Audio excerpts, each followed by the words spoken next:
नमस्कार साथीहरु, तपाईहरुसँग म आज फेरि अर्को भिडियो र अर्को महत्त्वपूर्ण जानकारी लिएर तपाईहरु सामु म उपस्थित भइसकेको छु। आशा छ यो भिडियोले पनि हजुरहरुलाई विभिन्न उपयोगी जानकारी दिने क्रमहरुमा यो भिडियोले पनि एउटा एकदमै ठूलो भूमिका खेल्ने छ भन्ने तपाईहरु सामु ठूलो आशा राखेको छु र यो कृषि फर्ममा यो विशेष गरी यो बंगु कृषि फर्ममा चाहिँ हामीले के कसरी ध्यान दिनुपर्छ भन्ने अनेकौं कुराहरु लिएर म तपाईहरुसँग आउँदै छु र आउने गरेको छु।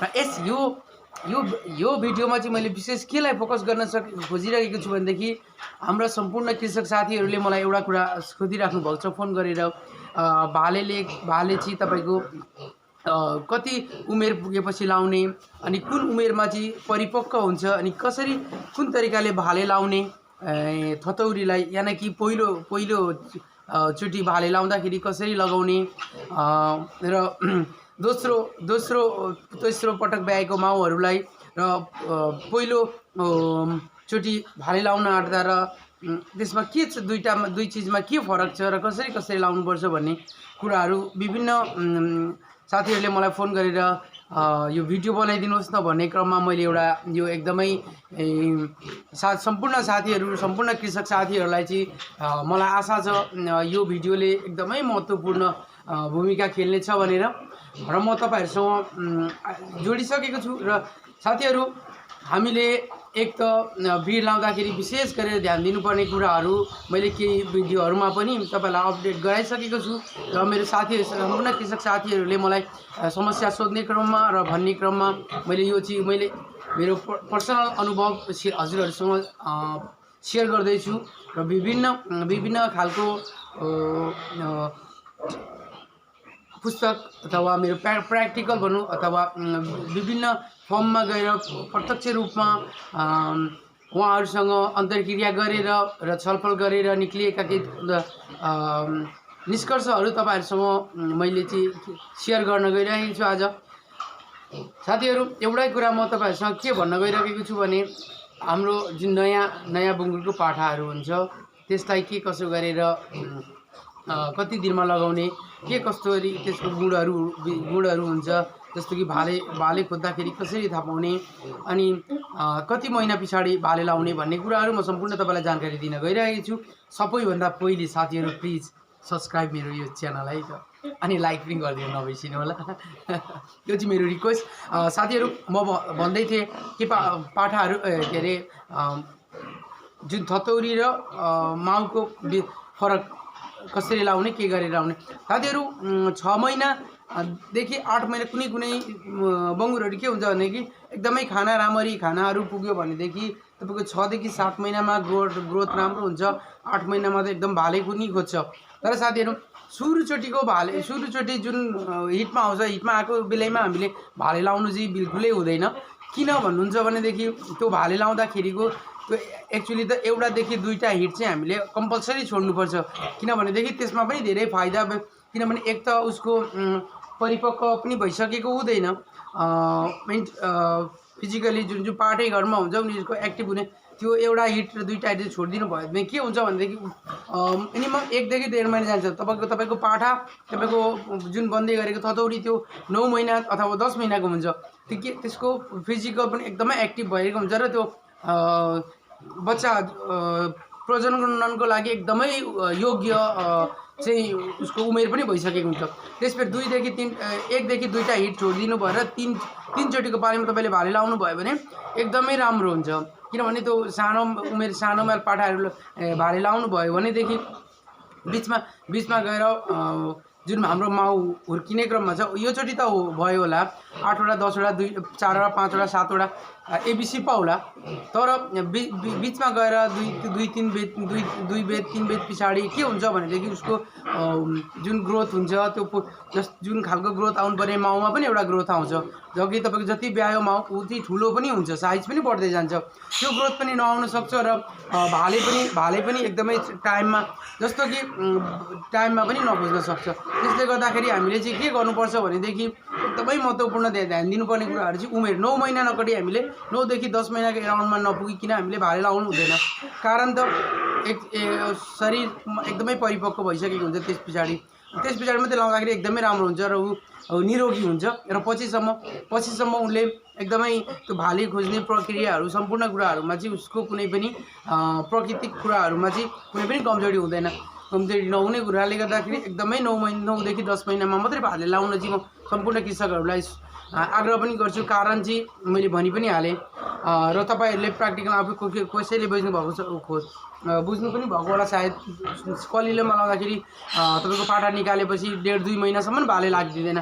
कारण यही नै हो, छिटो भाले लाएर।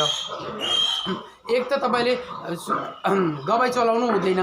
जुन पहिलो सुरुचोटिको थतौरीलाई तपाईँले जुन हामीले अहिले के सुनेको छौँ गाउँघरमा भनेदेखि ओहो मेरो साइज चाहिँ ठुलो छ, यसलाई दबाई खुवाउने, हिटको दबाई खुवाउने अथवा इन्जेक्सन हान्ने, अनि त्यस पछाडि भाले खोजिहाल्छ भने साथीहरू यो गल्ती कहिले पनि नगरिदिनु होला।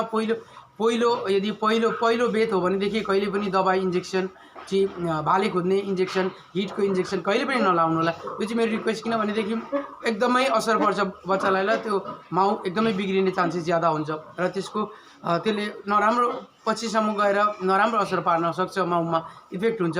त्यसैले नचलाउनु होला। र अर्को तपाईँको पाठा खोज्ने जुन माउ छ, माउले पाठा चाहिँ कहिले लाग्छ त भन्नु, कति दिन पछाडि चाहिँ नर्मल खोज्नुपर्ने हो त भन्नुहुन्छ भनेदेखि तपाईँको हप्तादेखि 10 दिनमा चाहिँ पाठा निकालेको एकदमै नभए एकदम धेरै लामो गयो भने 2 हप्तादेखि मलाई जहाँसम्म लाग्छ नजानुपर्ने हो। कारण के त भन्दाखेरि खानपिनमा बच्चा निकाल्ने बित्तिकै तपाईँहरूले पानी, जस्तो कि बच्चा निकालेको दिन एकदमै पानी कम्ती गर्नुहोस् र पानी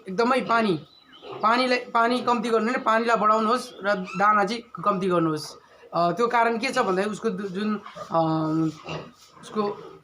जुन रेगुलर दुध आउने क्रम हुन्छ त्यो चाहिँ एकदमै कन्टिन्यू आएर उसलाई गानिन हुन्छ, गानिने डर हुन्छ र उसलाई शारीरिक रूपमा तनाव पनि हुन्छ। त्यसले गर्दाखेरि उसले पानी खान्छ, पानीमा हल्का गोलकुच मिलाइदिनुहोस्, गोलकुच मिक्स गरेर दिनुभयो भने एकदमै राम्रो हुन्छ। गोलकुच मिक्स गरेर दिनुहोस्। अनि त्यस पछाडि तपाईँको दानामा एकदमै तपाईँले रेगुलर जुन दानाले दिनुहुँदैछ, मलाई लाग्छ बिहाको माउलाई, बच्चा भएको माउलाई हामीले 3 टाइम दाना दिन्छौँ। त्यो 3 टाइम दिएर रेगुलर 2 टाइममा झार्नुहोस् र सधैँको भन्दा एकदमै कम्ती गर्नुहोस् 2-4 दिन। किनभनेदेखि त्यो जुन उसको बडीको दुध सुकिन्जेलसम्म एकदमै कम्ती गर्नुहोस्। अनि त्यस पछाडि फेरि ग्रोथ जब कि माउलाई ओके छ, तब कि थुनमा केही असर छैन भनेपछि फेरि तपाईँले नर्मल्ली बढाएर त्यही नर्मल डोजमा ल्याउन सक्नुहुन्छ र एकदमै पोसिलो खाना खुवाउनुहोस्, पोसिलो दाना खुवाउनुहोस्।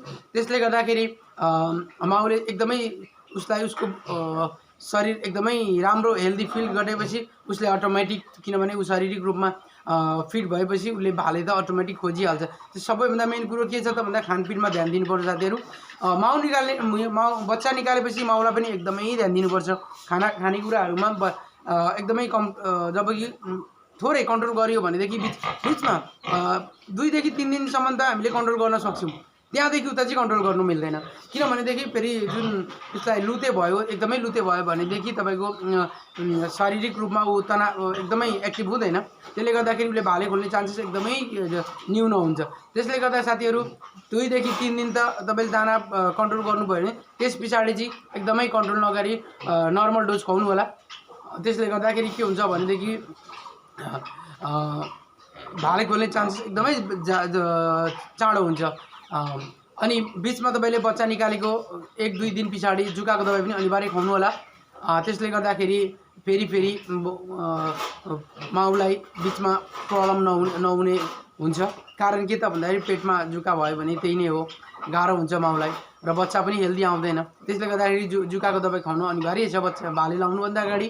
यस्तै सम्पूर्ण कुराहरू म तपाईँहरूसँग लिएर आउने छु अर्को मेरो भिडियोमा पनि। तर आज चाहिँ मैले साथीहरूलाई थतौरी र भाले माउ छुटाइसकेपछि के कसरी भाले लाउने अनि के कस्ता सतर्कताहरू अपनाउने भन्ने विभिन्न कुराहरूको जानकारी गराउने क्रममा मैले यो चाहिँ आज तपाईँलाई मलाई विभिन्न साथीहरूले सुझाव दिनुहोस्, भिडियो बनाउनुहोस् भन्नुभएको कारणले गर्दाखेरि मैले यो आज भिडियो बनाएँ। तपाईँहरूसँग मलाई आशा छ एकदमै तपाईँहरूलाई यो भिडियोले चाहिँ धेरै सपोर्ट गर्यो होला र यस्तै भिडियोहरू लिएर म आउने नै छु। कृपया यो मेरो च्यानललाई सब्सक्राइब अनि लाइक गरिदिनु नबिर्सिनु होला। यो तिनजेलसम्म भिडियो हेरेर बस्दिनु एकदम थ्याङ्क यू।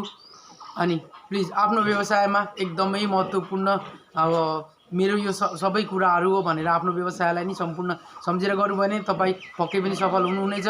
यसरी नै आफ्नो पेसालाई आदर गरौँ, सम्मान गरौँ अनि त्यही आफ्नो पेसामै रहौँ। हस् त यति भन्दै तपाईँहरूसँग बिदा हुन्छु। फेरि अर्को भिडियोमा अवश्य भेट्नेछु। By by.